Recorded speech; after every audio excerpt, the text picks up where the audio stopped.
So, well, now we're into Act 2. This is the beginning of Ring Them Bells, which is, again, a story.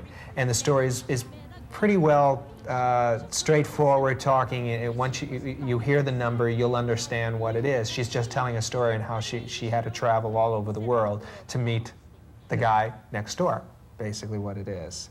You want to talk a little bit, anything?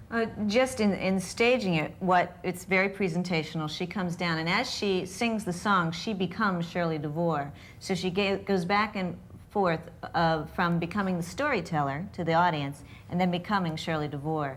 We have some glasses that she puts on to transform her into that. So she goes back and forth with different vocal pitches too to help set that up. But a very important element in this number is that the entire cast is in it.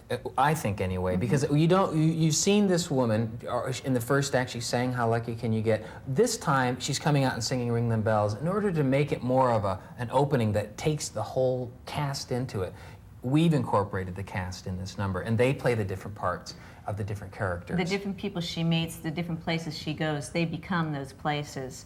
For example, she goes to a bank and they become the bank teller and the bank window. And they mouth the lines that she says. Mm-hmm. And the different fellas that she meets, a bullfighter and a fellow from London. Each person that she meets, they mouth what she says, and she says it in their tone of voice. As each actor comes on, as the actors come on, each time they appear, they have more bells on them. And the bells are sort of inconspicuously placed, like, for example, around the bowler hat. In a martini glass. There would be bells. In a martini glass, there would be bells. Around the ankles of the matador, or on the matador's hat. You can use your imagination when you're using the props, whatever props you decide. They should be simple, but see what you can come up with. And with they're the small little bells. jingle bells that we've sewn on. You could do a wristband or something, but each time the actor comes on, they have more bells. So at the very end, after she's told the whole story, and she says, "You girls who live in apartments don't stare at the wall, open up the door and hurry out in the hall," and she opens up the door, and the actors are now covered in bells. We had bell jackets made where there are bells everywhere, and they just come out and shimmy all around. And she goes into a big pullback section, which is very Kander and Ebb, the sound of just a real big 4/4 beat.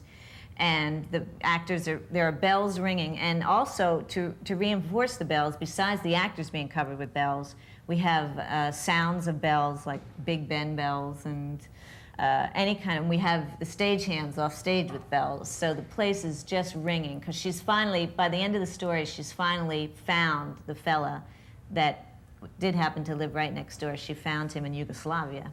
So with this, the bells are just an amazing sound, and you should just fill the audience with the sound of bells. Build more and more and more, and just one little thing at the end, you can use it or not, or come up. We actually dropped a big bell rope that came down, and so the very final thing, she started pulling this bell rope, and we had it rigged that she could stand on it, and the very last note is she is pulled up. So it would be like this huge gigantic bell, and she's ringing this big final thing, and then she's pulled up. It's a great look. It's fairly simple to do. We just had stagehands pulling her up in the back.